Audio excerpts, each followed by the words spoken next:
நமஸ்காரம். மகாபாரதத்தில் சாந்தி பருவத்தில் மோட்ச தர்மத்தை சேவித்துக் கொண்டிருக்கின்றோம். இன்று நாம் சேவிக்கும் இந்த அத்தியாயம் கடந்த 2 நாட்களாக சேவித்துக் கொண்டிருக்கும் அதே அத்தியாயத்துடைய தொடர்ச்சிதான். அதாவது ஜாஜலிக்கும் துலாதாரனுக்கும் தர்மம் நிமித்தமாக நடந்த சம்பாஷணை குறித்து தான் நாம் சேவிக்க இருக்கின்றோம். துலாதாரன் ஜாஜலிக்கு அந்த முனியை பார்த்து, நல்ல சாதனங்களினாலேயோ கெட்ட சாதனங்களினாலேயோ இந்த மார்க்கத்தை அடைந்திருக்கிறீர். அவ்விஷயத்தில் அனுபவ ஞானத்தை உண்டு பண்ணிக்கொள்ளும். பிறகு அது இவ்விதம் என்பதை அறிவீர். உம்முடைய தலையினால் உண்டான பருந்துகளும் இதர ஜாதிகுணமாக இருக்கிற பலவிதமான இந்த பட்சிகள் எங்கும் சஞ்சரிக்கின்றனவல்லவா? அங்கு குடிகொண்டிருக்கிற இந்த பட்சிகளை அழைத்து பாரும்.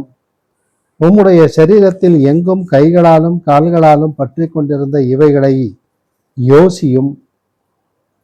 உம்மால் பரிபாலிக்கப்பட்ட பட்சிகள் உம்மை தந்தையாக நினைக்கின்றன. ஜாஜலியே, பிதாவான நீர் குழந்தைகளான இவைகளை சந்தேகமின்றி அழையும் என்று சொன்னான்.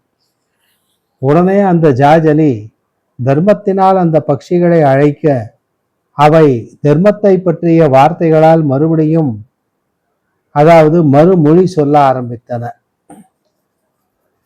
துலாதரன் கொல்லாமை முதலானவைகளாலேயே இம்மைக்கும் மறுமைக்கும் போதுமான தர்மம்.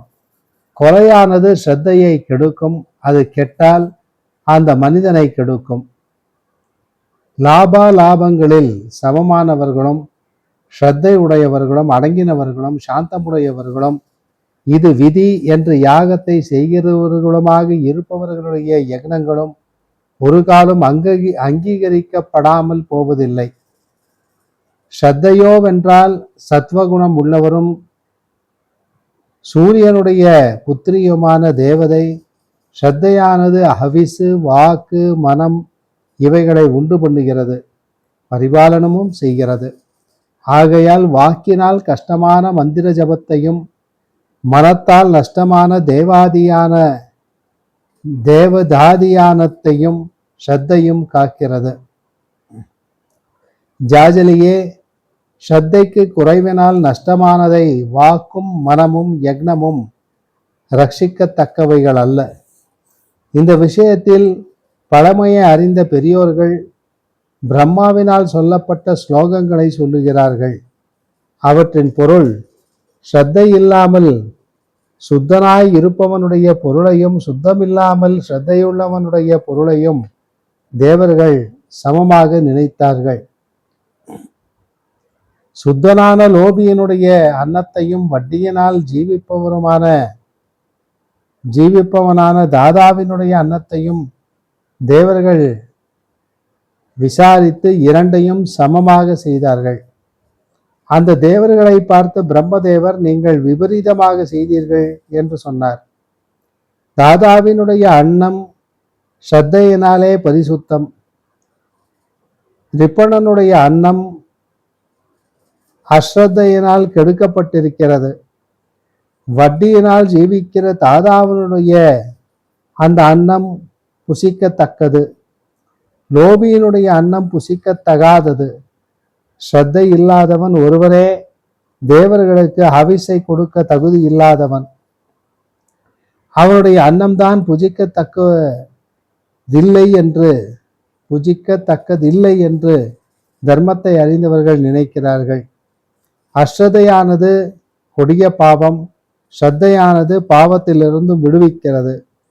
ஸ்ரத்தையுள்ள புருஷன் சர்ப்பமானது ஜீரணமான தோலை விடுவது போல பாவத்தை விடுகின்றான்.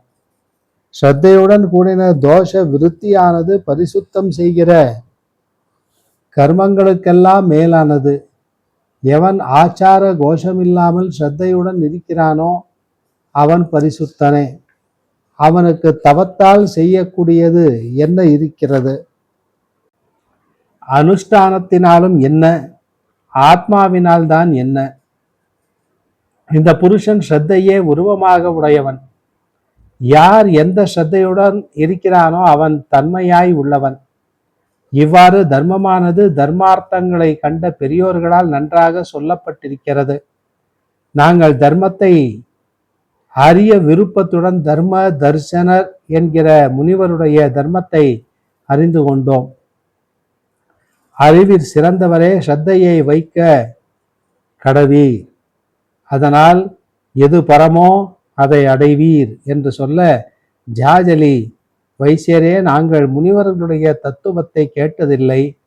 இந்த தத்துவத்தை உம்மிடம் கேட்கின்றேன். முன்பு உள்ளவர்கள் இதை கவனிக்கவில்லை. கவனித்தாலும் அந்த முனிவர்கள் மேலான இந்த விஷயத்தை ஸ்தாபனம் செய்யவில்லை. பசுக்கள் சாதனமான பால் முதலிய பரிசுத்த வஸ்துக்களை கொடுத்து சுகத்தை அடையும். தர்மத்தில் அவைகளை உபயோகப்படுத்துகிறவன் பத்னியின் விரதத்துடன் விதிப்படி தர்மத்தை செய்கின்றான். ஸ்ரத்தையுடன் அனுஷ்டிக்கிறவனுமான அவன் தர்மத்தை அந்த தர்மாத்மாவாக அவன் விளங்குகிறானா என்று கேட்க, துராதாரன், ஜாஜலியே, தன்னுடைய மார்க்கத்தில் இருந்தவனே பெரியவன்தான் என்று சொன்னான். பிறகு சுலப காலத்தில் மகா புத்திமான்களான அந்த ஜாஜலியும் துலாதரனும் ஸ்வர்க்கத்தை அடைந்து தங்கள் கர்மத்தினால் உண்டு பண்ணப்பட்ட அவரவர்களுடைய ஸ்தானத்தை அடைந்து சுகமாக கழித்தார்கள். இவ்வாறு துலாதாரனால் பலவிதமாக அர்த்தத்துடன் சொல்லப்பட்டது. அவ்வாறு நன்றாக நிந்திக்கவும் பட்டது. பழமையான தர்மம் சொல்லப்பட்டது. யுதிஷ்டிரா, பிரசித்தமான அந்த வீரியத்தை உடைய அந்த துலாதாரத்துடைய வாக்கியங்களை ஜாஜலியானவர் கேட்டு சாந்தியையே அடைந்தார். இவ்வாறு துலாதரனால் எல்லோராலும் ஒப்புக்கொள்ளப்பட்ட அந்த விஷயத்தை திருஷ்டாந்த உபதேசத்துடனும் உள்ளபடி சொல்லப்பட்டது. மறுபடியும் எதை கேட்க விரும்புகிறாய் யுதிஷ்டிரா என்று அங்கே பீஷ்மர் வினாவினார். இனி அடுத்ததாக யுதிஷ்டிரர் என்ன கேட்கப் போகிறார் பீஷ்மாச்சாரியரிடம் என்பதை பொறுத்திருந்து சேவிப்போம். நமஸ்காரம்.